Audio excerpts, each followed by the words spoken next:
आउज़ुबिल्लाहिमिनश्शैतानिर्रजीम बिस्मिल्लाहिर्रहमानिर्रहीम। आज की 9th class general group computer practical TB की वीडियो क्लास में आपको खुशामदीद है। मेरी तरफ से यानी कि मोहसिन अहमद खान की तरफ से आज की हमारी वीडियो क्लास के कंटेंट्स हैं practical paper marks distribution, practical syllabus और इसके अलावा प्रैक्टिकल नंबर 3B का फ्लो चार्ट, प्रोग्राम और उसका आउटपुट। एक मिनट थोड़ा सा पॉज करते हैं। इसके बाद हम ये देखते हैं आ, आपको बताते चलें इस हवाले से कि मार्क्स डिस्ट्रीब्यूशन आपकी इस तरीके से, प्रैक्टिकल फाइल आपकी 5 मार्क्स की है, फ्लो चार्ट आपका 2 मार्क्स का है, सोर्स प्रोग्राम आपका 2 मार्क्स का है, आउटपुट जो है वो आपका 2 मार्क्स का है और वाइवा जो आपका होगा वो 4 मार्क्स का, और इस तरह मिला के कुल ये आपके 15 मार्क्स बन जाते हैं आपकी। इसके अलावा ये आपका सिलेबस है, इसमें ये वाला प्रैक्टिकल 3B जो है आज हम देखेंगे। बाकी आपको पहले ही मालूम है, लिहाजा मैं इसमें टाइम नहीं लगाता और डायरेक्ट हम आ जाते हैं आपके प्रोग्राम के ऊपर, जिसमें हमें जो प्रैक्टिकल का टास्क है वो ये है कि write a program to calculate average of any 4 numbers. Any 4 numbers का है तो इसका मकसद ये है कि यूज़र से आप किसी भी 4 आदाद का जो है वो इंदराज लेंगे और इंदराज लेने के बाद जो है उसका एवरेज निकालेंगे। तो इसका हम प्रोग्राम देख लेते हैं। इसमें सबसे पहली चीज़ जो है वो इसका फ्लो चार्ट आ जाता है। फ्लो चार्ट किसी भी प्रोग्राम का फ्लो जाहिर करता है कि किस तरीके से प्रोग्राम जो है वो रन होगा।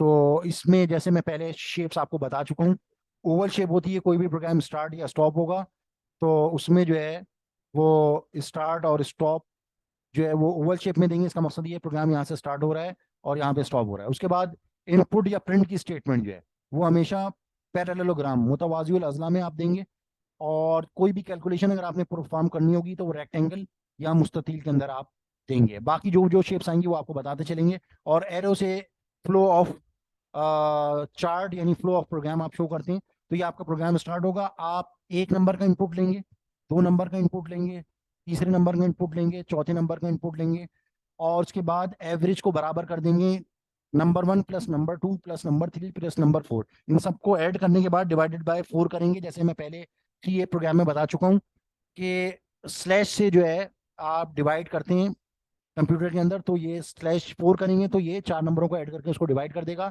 और आपके पास एवरेज आ जाएगा। उसके बाद उन 4 नंबरों को और उसके साथ उसके एवरेज को आप डिस्प्ले कर देंगे और उसके बाद प्रोग्राम आपका यहाँ पर एंड हो जाएगा। ये इसका फ्लो चार्ट था। फ्लो चार्ट के बाद अब हम इसका प्रोग्राम भी देख लेते हैं। प्रोग्राम इसका ये आपके सामने है।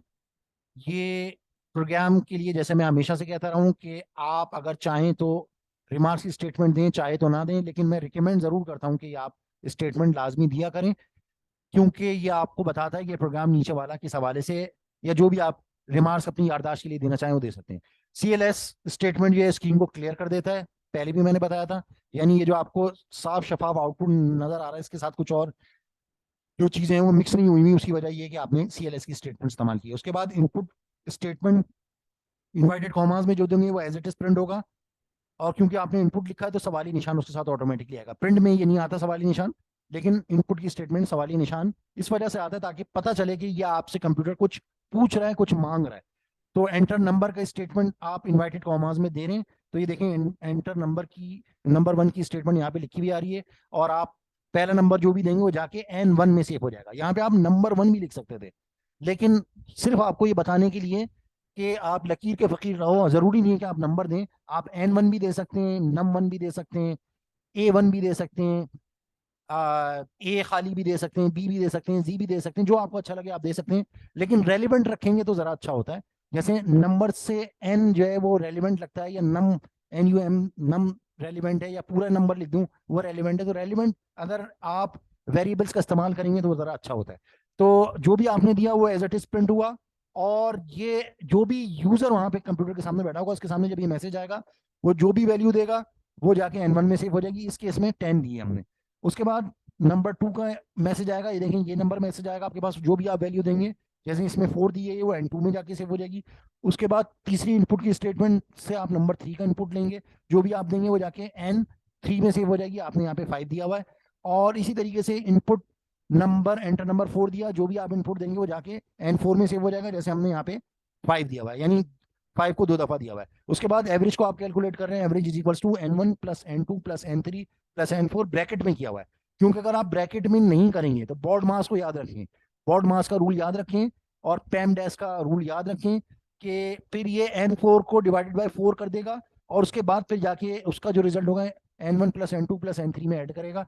तो लिहाजा ब्रैकेट में देने का मकसद ये है कि पहले जो है प्लस को वो करेगा और उसके बाद डिवीजन को करेगा, क्योंकि डिवीजन की प्रीसिडेंस ज्यादा होती है।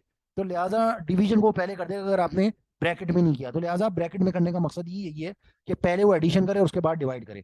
तो इस वजह से हमने एवरेज को पहले ब्रैकेट में करके चारों नंबरों को ऐड कर लिया और उसके बाद डिवाइड किया।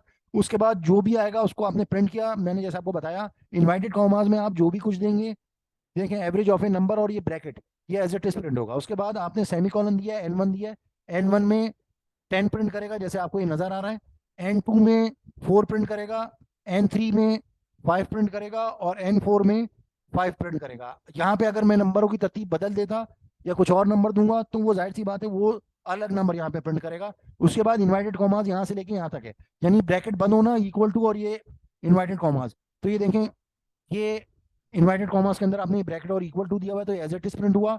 और उसके बाद सेमी कॉलन देखिए एवरेज आ रहा है, तो एवरेज इन चारों नंबरों को ऐड करने के बाद जब आप डिवाइडेड बाय 4 करेंगे तो एवरेज इसका 6 आएगा। क्यों? क्योंकि 24 डिवाइडेड बाय 4 जो है वो 6 होता है। तो देखें यहाँ पे उसका इसने जो है रिजल्ट प्रिंट कर दिया और उसके बाद प्रोग्राम का एंड हो जाएगा।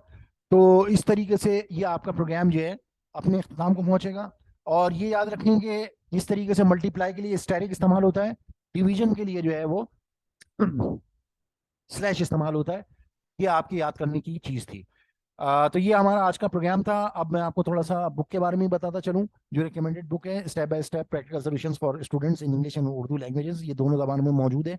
और ये मैं आपको 9th और 10th जनरल ग्रुप के हवाले से रिकमेंड करता हूँ। और इसकी खास बात ये है कि फ्री में अवेलेबल है mastermotion.com पे और archive.com पे। इसके अलावा अगर कोई और आप बुक कंसल्ट करना चाहें तो आप उसको भी कंसल्ट कर सकते हैं, लेकिन इसमें क्योंकि टाइपिंग के हवाले से कि आप टाइपिंग अपने 10 की 10 उंगलियों से कैसे कर सकते हैं उसके हवाले से विजुअल बेस GW बेसिक के शॉर्टकट्स, GW बेसिक की कमांड्स, GW बेसिक की स्टेटमेंट्स और वाइवा के सवाल और दीगर फ्लो चार्ट वगैरह के हवाले से चीज़ें इसमें मौजूद हैं। तो और बेशतर प्रैक्टिकल जो आपको 9th और मैट्रिक में करवाए गए हैं वो बेशतर इसमें मौजूद हैं। तो इस वजह से ये आपको रिकमेंड करता हूँ। बाकी इसके अलावा आप जो बुक चाहें जो है वो अपना इस्तेमाल कर सकते हैं। ये थी आपकी वीडियो क्लास जिसका अब इख्तिताम होता है। आई होप कि आपको ये समझ में आया होगा। अस्सलाम वालेकुम वरहमतुल्लाहि व बरकातहू।